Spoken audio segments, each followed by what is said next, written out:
துரைமுருகனுக்கு ஆப்பு வைத்த ஸ்டாலின். செயல் தலைவராகும் கனிமொழி. நீங்க பரவாயில்ல, காப்பி அடிக்கிறது தப்பே கிடையாது. யாராவது நம்ம ஆட்சியை பார்த்து காப்பி அடிக்காத மாநிலமே கிடையாது. திமுகவில் திடீர் திருப்பம்.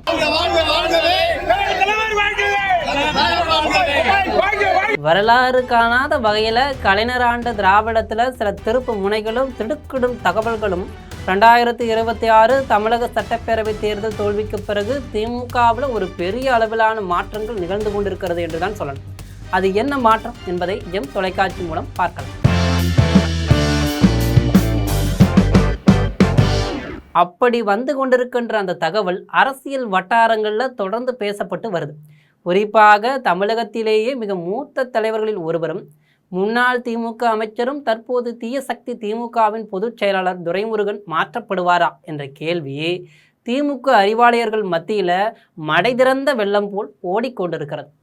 இது ஒரு பக்கம் ஓடிக்கொண்டிருக்கையில் மாநிலங்களவை உறுப்பினர் கனிமொழிக்கு புதிய பொறுப்பு வழங்கப்படுமா என்ற கேள்வியும் கட்சிக்குள்ளேயே எழுந்திருக்கிறது. மாவட்ட செயலாளர்கள் மீது நடவடிக்கை எடுக்கப்படுமா என்ற கேள்விகள் கட்சிக்குள்ளும் வெளியிலும் அதிகமாக கேட்கப்படுகிறது.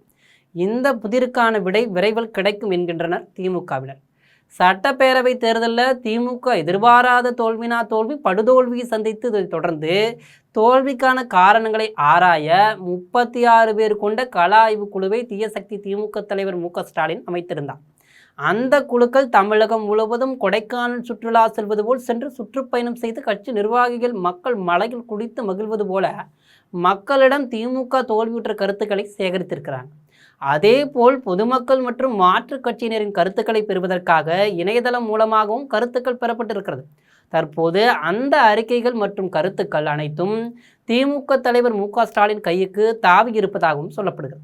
திமுக இதையடுத்து கட்சி அமைப்பில் பல்வேறு மாற்றங்கள் வரலாம் என்ற தகவல்கள் பரவவும் தொடங்கியிருக்கு. மாற்றம் ஒன்றே மாறாதது என்பார்கள். அதுபோல இப்போது நடந்திருக்கும் தோல்விக்கு இனி வரும் காலங்களில் மாற்றம் கிடைக்குமா என்று கட்சிக்குள்ளேயே சந்தேகமும் எழத் தொடங்கியிருக்கிறது. குறிப்பாக மூத்த தலைவர் திமுக பொதுச் செயலாளர் துரைமுருகனை மாற்றிவிட்டு புதிய நபரை நியமிக்கலாமா என்ற பேச்சு அதிகமாகவும் பேசப்படுது. திமுகவை பொறுத்தவரை தலைவர், பொதுச் செயலாளர், பொருளாளர், முதன்மை செயலாளர் மற்றும் துணை பொதுச் செயலாளர்கள் ஆகியோரே கட்சியின் உயர்மட்ட நிர்வாகமாக கருதப்படுகின்றனர். இதில் தலைவர், பொதுச் செயலாளர் மற்றும் பொருளாளர் பதவிகளை பொதுக்குழுவே தேர்வு செய்கிறது.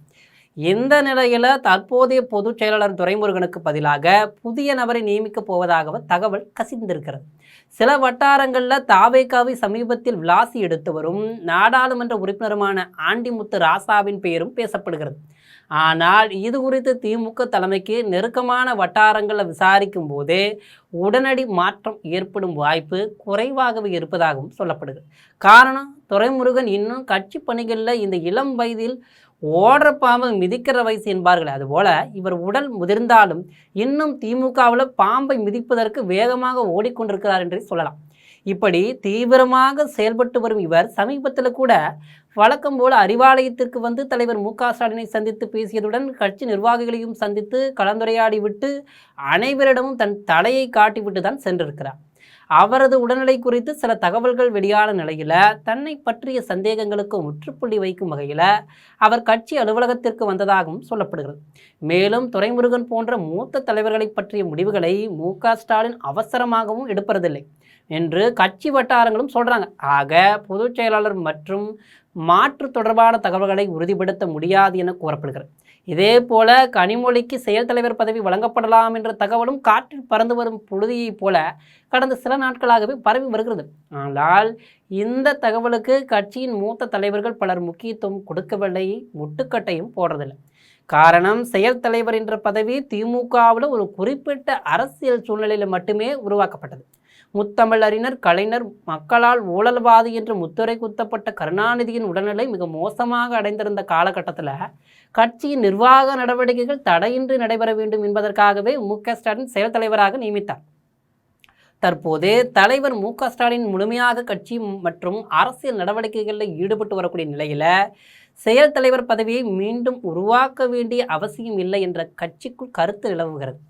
அதே நேரத்தில் தேர்தல் தோல்விக்கான கள ஆய்வு அறிக்கையில் பல மாவட்ட செயலாளர்கள் மற்றும் முன்னாள் அமைச்சர்கள் மீது கடுமையான குற்றச்சாட்டுகள் முன்வைக்கப்பட்டதாகவும் தகவல் வெளியாகியிருக்கு. சில மாவட்டங்களில் கட்சி நிர்வாகிகள் ஒற்றுமையாக செயல்படவில்லை என்றும் மக்களுடன் தொடர்பு குறைந்திருப்பதாகவும் அறிக்கையிலையும் சொல்லப்பட்டிருக்கு.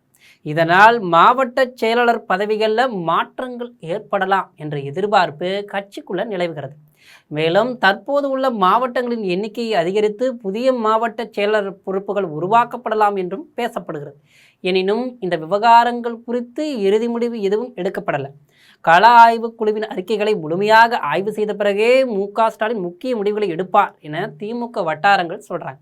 இதனால் திமுகவில் திடுக்கிடும் மாற்றங்கள் நிகழுமா அல்லது சில நிர்வாக மாற்றங்களோடு மட்டுமே முடிவுகள் எடுக்கப்படுமா என்ற கேள்விக்கு வரும் வாரங்களிலோ மாதங்களிலோ தான் பதில் கிடைக்கும் என்று அரசியல் பார்வையாளர்கள் அடிக்கடி சொல்றாங்க. ஆக சுனாமி அளவிலான பெரிய மாற்றங்கள் திமுகவில் நிகழுமா அல்லது வலுவிழந்த புயலாக திமுகவில் துரைமுருகன் வலுவிழந்து போவாரா மற்றும் கனிமொழிக்கு செயல் தலைவர் என்னும் பம்பர் ஆஃபர் வழங்கப்படுமா என்பதை பொறுத்திருந்து பார்க்கலாம். இது போன்ற அரசியல் செய்திகளை உடனுக்குடன் தெரிந்து கொள்ள ஜெம் தொலைக்காட்சியுடன் தொடர்ந்து இணைப்பில் இருங்கள். நன்றி, வணக்கம்.